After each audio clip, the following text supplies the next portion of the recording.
Hello, everybody. Welcome to episode 122 of Cameron Sports Podcast. This is your Cameron Lindsay. I'm back with a brand new episode. Today's episode will be making my college football week 4 game picks and predictions and talking a little bit about week 3 last week's. But let's get right into it. First game we got is number 17 ranked Texas Tech, 3-0. Big from the Big 12 taking on another Big 12 team, 16 ranked Utah Utes, 3-0 in Salt Lake City, Utah. Be this Saturday at 12 o'clock. It'll be a noon game. These are two of the arguably the best teams in the Big 12. So I can say right now, probably the favorites to play in the Big 12 championship game. I think probably the winner of this game, I believe, might have the best shot of representing the Big 12 in the college football playoff this year. This is a real toss-up game. You have, Texas Tech, who had an awesome offseason, especially in the transfer portal, even in high school recruiting, but really in the transfer portal, they really did good with their recruiting, getting players out of the portal. Utah has always been a tough program.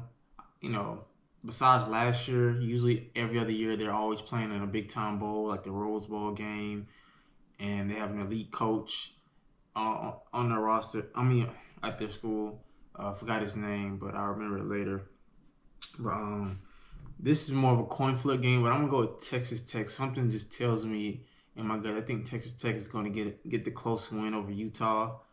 It would not surprise me if Utah wins. Like I said, this is like a real coin flip game. But I'm going to go with the Red Raiders. I'm going to buy into the hype a little bit, but not much. But I'm going to go with Texas Tech. Next up, we got the Civil War between two old Pac-12 rivals. One school now being in the Big Ten, Oregon Ducks. But Oregon State at 0-3 will travel to Eugene, Oregon to face their rivals, the Oregon Ducks, in the Civil War game. This will be at 3 o'clock this Saturday. Oregon State used to be very entertaining. Back when I grew up, even though Oregon dominated most of the matchups, but still fun to watch, still entertaining to watch. I remember watching Marcus Mariota, D'Anthony Thomas, Michael James, Kenyon Bonner.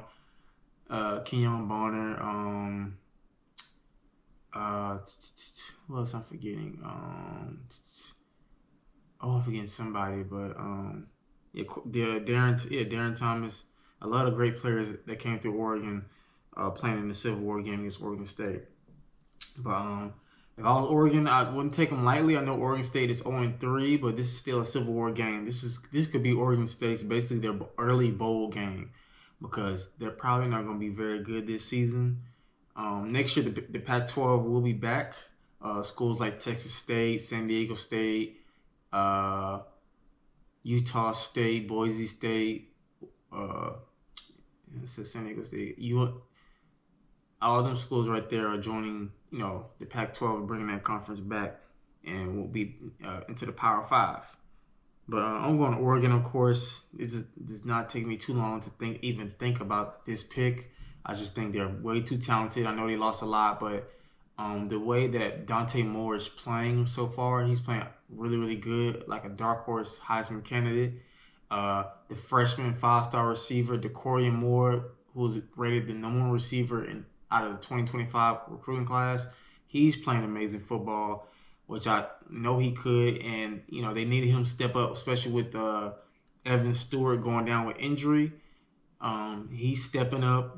A lot of other players from Oregon are stepping up. That defense is playing well, led by Mateo Ugangale, the 5-star junior prospect who will most likely be a first-round pick in next year's NFL draft. He's looking dominant, coming off the edge of that Oregon's defense.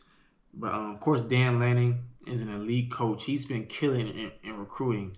Oregon is no joke. They getting these 5-star prospects. They're competing with the Alabamas, the LSUs. They're getting these 5-star recruits. So it would not surprise me if Oregon wins the national championship in the near future, especially now with it being wide open. Nick Saban's not at Alabama no more. Georgia is kind of rocky right now. Texas, and they get to the playoff, but they can't get over that hump. Clemson and Dabo, they got all this hype just to come crashing all the way down. So right now, I think this year is wide open. Like I really don't. Maybe LSU and Penn State or Ohio State, them three. But I think Oregon really has a legit shot to win it this year. Like there's no bona fide clear dominant team. Even though Ohio State's the number one team, I wouldn't call them completely dominant because the best win is against Texas, and we don't know how good Texas will be because the offense is still kind of struggling. Arch Manning hasn't gotten to his rhythm yet, his groove, so we don't know how dominant Texas will be. Ohio State has yet to be challenged. Penn State, we haven't seen them play a meaningful game against a quality opponent. Now, after this week, they'll play Oregon at home, so we'll get to see who's better between Oregon and Penn State. I'll look forward to that game. It's going to be a whiteout. In that loud stadium. I can't wait to see that game between Oregon and Penn State. But again, like I said, I'm going Oregon over Oregon State in a Civil War. I don't think it's going to be close. It's going to be a blowout. But it's good to see this rivalry still intact, even though Oregon's in the Big Ten and Oregon State is still in the Pac-12. Next up, now this game can definitely be a good one. The 22 ranked Auburn Tigers at 3-0 taking on number 11 ranked Oklahoma Sooners at 3-0 Saturday 3:30 p.m. Now Jackson Arnold is facing his former team. He was there for 2 years at Oklahoma.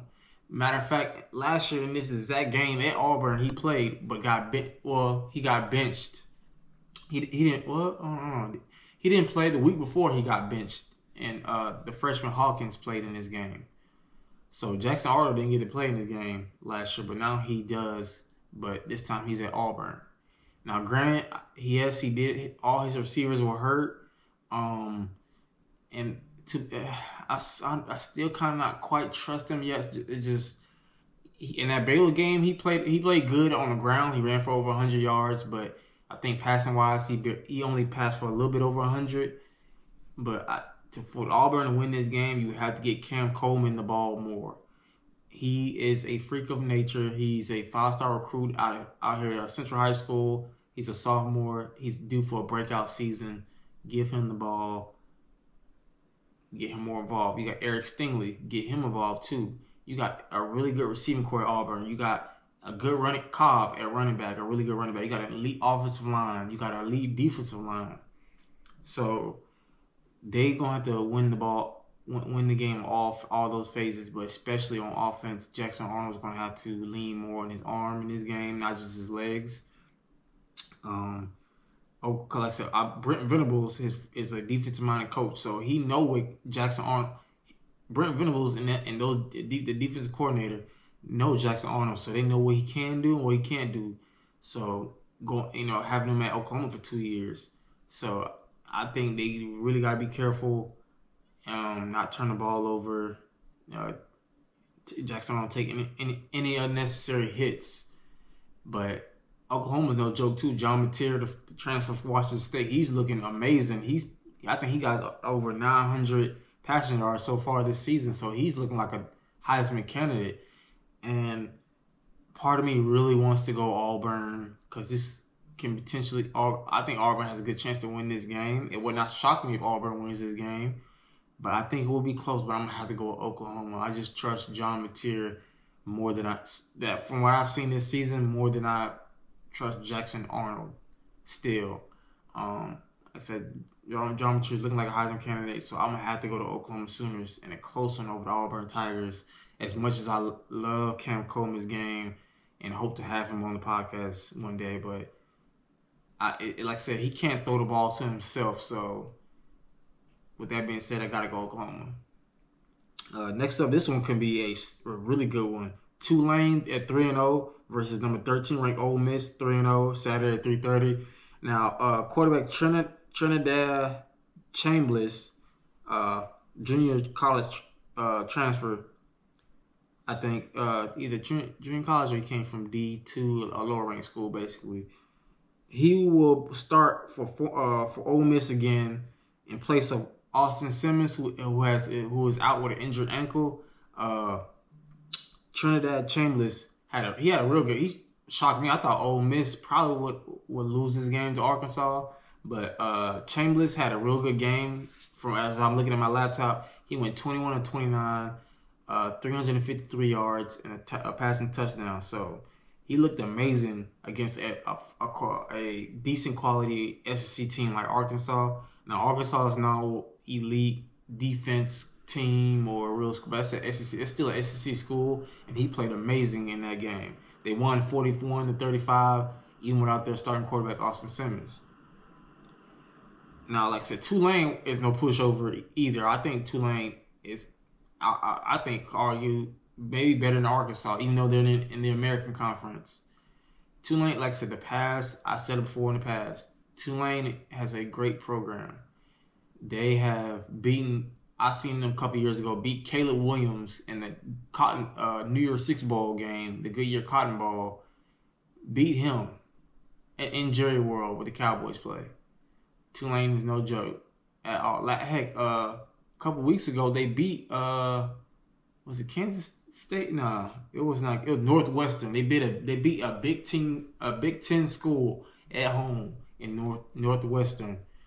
That's how good Tulane is. Even though they lost Dorian Mensah, their quarterback, to Duke in the transfer portal, they're still looking good as a program. And I would not be surprised if Tulane's head coach ends up getting a Power 5 coaching job after this season. Because the way Tulane is looking, they possibly can make the playoffs as the highest ranked group of, even though they're unranked right now. If they win this game or go on to get into the top 25, they'll have a chance to make the college football playoff as the highest ranked group of 5 team. But in this, I'm gonna go Ole Miss.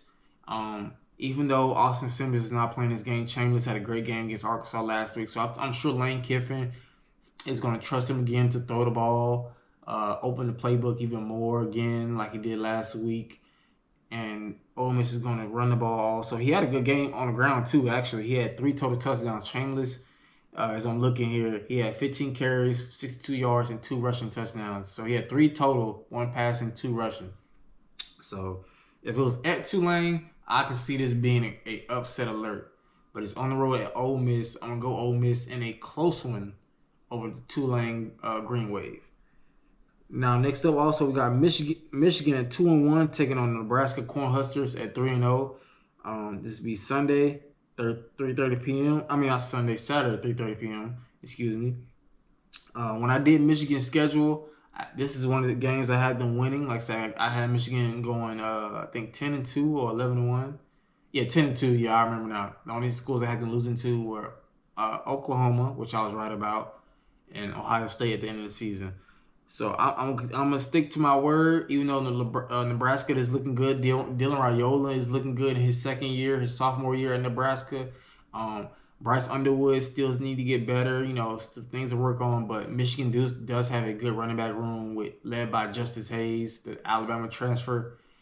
And even though Jerome Moore won't be coaching, I think this will be his second game due with the suspension that Michigan has due to that whole spying thing going on. But I'm gonna go Michigan in a close one. I just think Michigan's defense is better than Nebraska's. I know Dylan Raiola is better than Bryce Underwood, but I think Michigan is gonna lean more on the running game and out physical Nebraska in this game. I got Michigan in a close one, even though I'm not all the way confident because it's on the road. But I think Michigan's gonna do enough to win this game over the Cornhuskers. Next up, I got Purdue at 2-1 taking on 24 Notre Dame 0-2 this Saturday 3:30 p.m. Now, I know you're thinking what I just said. Notre Dame 0-2 ranked 24th. But Notre Dame is actually better than their record says. Both games they lost week 1 at Miami, it was a close one. It came down to the wire. Last week, week 3, because it was off week 2. A close one at home to Texas A&M. That game came to the wire. So both losses came down to the wire. Now, I said at the off camera that I'm like, if Notre Dame loses a game, they're probably not going to make the college football playoff. The main reason is because they're not in a conference. Notre Dame's football program is an independent school. Now, their basketball programs are in a conference in the ACC, but the football is independent.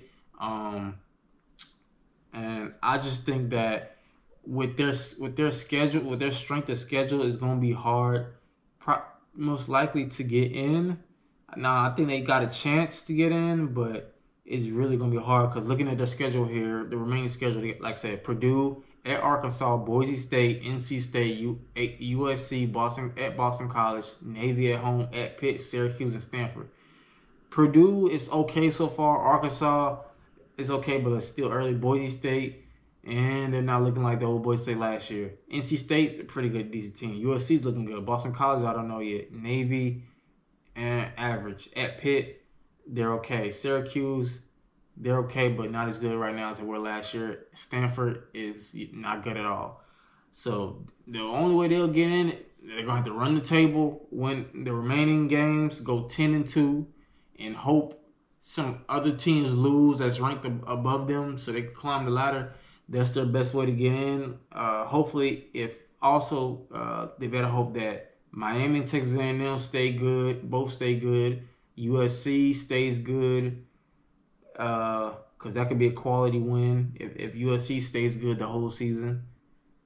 Everybody else, if NC State and USC both remain good, those two can be quality wins. But other than that, I just don't see Notre Dame getting in there. But I will say they are the best 0-2 team in college football right now. It's not even close because there's no other team that's ranked 0-2 in the AP poll like Notre Dame. So they're clearly the best 0-2 team. Dorian Price and Jeremiah Love in the backfield. CJ Carr, quarterback, they looking good. The defense is solid. Now, the receivers got to step up, but I believe in Marcus Freeman. I think he's going to turn it around. I think Notre Dame finish the season with at least 10-9 wins. Now, if they get 9 wins, I don't think they're going to get in due to the fact they're not in the conference. They're going to have to get to 10 wins to have a chance to get into the college football playoff. But I think it's going to be extremely hard because of them not being in a conference and their schedule not being that strong outside of Miami and Texas A&M is their two hardest games, which they both lost in a close one.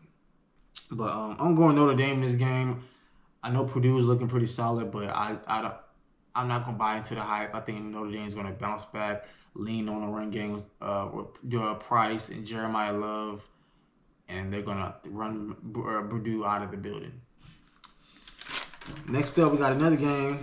My West Virginia Mountaineers going on the road to take on the Kansas Jayhawks. We're 2-1. Kansas is also 2-1. This game will be 6 o'clock on Fox this Saturday.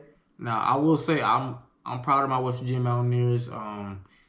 It shocked me. I did pick Pitt to win that game, but I'm glad I was wrong. Reason is, like I said, we got a lot of transfers. A lot of players that left during the offseason before Rich Rodriguez got there and after he got there. We got a lot of players that came in the portal also. So it's a new team. You got to build a new culture, new offense. Nico Markey's first year as a full-time starter. So I get why we lost that game to Ohio, because maybe West Virginia, we was looking ahead to Pitt because that's the backyard brawl. Pitt and West Virginia are two schools, Morgantown, West Virginia, and Pittsburgh, Pennsylvania, are literally barely an hour away from each other. They're in two different states. It literally takes an hour. Because how I know, because I went to school, like I said, again, I went to school in West Virginia for a year. And I had friends that just drove up to Pittsburgh like it was done like an hour away, like a quick drive. So these are, two schools. And I went to, of course, the football games, the basketball games, and they will chant, eat, shit, Pitt, all that. So,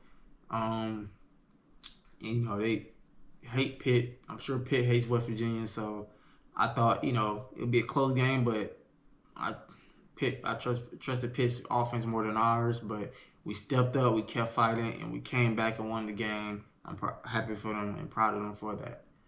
Now, of course, this week got Kansas Jayhawks. Now, Daniels, Kansas quarterback, he's a good player. He's been injured the past couple of years. I think we got a chance to win this game, so I'm gonna go West Virginia. I think we can slightly get the edge over Kansas. Like I said, we can continue the momentum from the win from Pitt. I hope we can do that. Like I said, going on the road at a Big 12 matchup against Kansas, I think we get the win over the Jayhawks. Next up, We got SEC matchup between the South Carolina Gamecocks at 2-1 versus 23 ranked Missouri at 3-0. Now, my original pick here that I got here in my notes, I picked Missouri due to the fact that quarterback Lenore Sellers would be reported to be out because he got hurt last week at home against Vanderbilt and it ended up getting blown out in that game. But now, when I was at work, got a notification that Lenore Sellers is expected to play in this game potentially. So if that happens, I might. I was thinking about leaning towards South Carolina. Like, okay, because Lenore Sellers is a really good player. But again, even though he got hurt in that game, South Carolina's defense still has to play ball, and they played terrible against Diego Pavia and the Vanderbilt Commodores, especially even at home. So, and the way Missouri's playing, they're looking pretty solid. So I'm not confident enough to pick the South Carolina Gamecocks. I'm going with the Missouri Tigers at home against South Carolina. Even if Lenore Seller plays, I don't know how healthy he's going to be. Is he going to be 100%, 80%? If he's only 50%, it's kind of really no point in playing and rushing him back into the game, rushing him back onto the field if he's not 100% yet. But I'm going Missouri. Next up, we got a primetime matchup between the Florida Gators at 1-2 against the number 4 ranked Miami Hurricane at 3-0. Saturday, 7:30 p.m. College game day will be there in Miami. I'm going Miami here. Florida looked terrible against LSU, at least offensively. Defensively, they did not look bad. One of my coworkers who's a Florida fan, shout out to UMac. Like I said, they was pretty much in that game for the most part. It really wasn't a blowout that much watching that game. It's just that DJ Lagway throwing 5 interceptions, one of them being a pick 6. They ended up losing that game 20-10. It's just DJ looked horrible in that game against LSU on the road. He went 33 of 49, 287 yards, 1 touchdown, and 5 interceptions. That's very, very bad. Even though he's a young player, a sophomore, that's real bad. Garrett Nussmeier didn't play all that well. Either 15-27, 1 touchdown, 1 pick, 220 yards. So he didn't play all that well in that game either, but still better than DJ Lagway did. Miami Hurricane, their defense is looking good. Carson Beck is looking like the first overall pick that he could have been last year if he would have played better at Georgia. But who knows? He might could be this year the way he's playing. I'm not saying that's going to happen, but it's a chance. He's playing very well. I'm sure Georgia fans might wish he might come back. Wish he would stay at Georgia. I have a feeling that Georgia fans should have probably been more grateful for Carson Beck. But he did the right thing for his career, for him to develop for the next level at the NFL. But I'm going Miami. I just think that even though Florida got talent, I just don't see them going into Miami, getting the win over the Hurricane at night. I just don't see it. I know they played well against LSU in a close one, but if DJ Lagway plays like that again, he probably could get benched. I'm not going to lie. I would hate to see that. Billy Napier could possibly be coaching for his job if Florida gets blown out in this game. He might survive, but I feel like at the end of the season, there's no way. If Florida, with the hard schedule that Florida has, if they don't win at least 8 games and go to a bowl game, I think he's out of there. I feel like there's no way you can keep him after that. Like, there's no way. I know that Florida's athletic director said they will keep Billy Napier into in the future and beyond, but schools, pro teams change their mind all the time. It's nothing new. So as a journalist, I don't trust nothing an organization, a school says, because I've seen them change their mind like that. It happens all the time, even after they sign somebody to an extension. Especially at the college level, you know how quick willing schools are to get rid of a coach. Texas A&M paid Jimbo Fisher $70 million buyout just for him not to coach there no more. They're paying him right now to not coach for their school. So I'm pretty sure Florida will find some way to get rid of Billy Napier, no matter how big his buyout is or whatnot. But lastly, we got number 9 ranked Illinois 3-0 taking on number 19 Indiana Hoosiers at 3-0. This is a Big Ten matchup, Saturday, 7:30 p.m. I think this could be a very interesting game. Brent Venable, the head coach, not Brent Venable, was I forgot his name. I forgot Illinois. I remember it later. I always remember the names later. But this two good schools. Last year, both I think could be good this year. But I'm gonna go with Illinois. I just think they got. I like their quarterback situation. Their quarterback is back. Indiana has a new quarterback. I think they got the most returning starters on both sides of the ball in the Big Ten.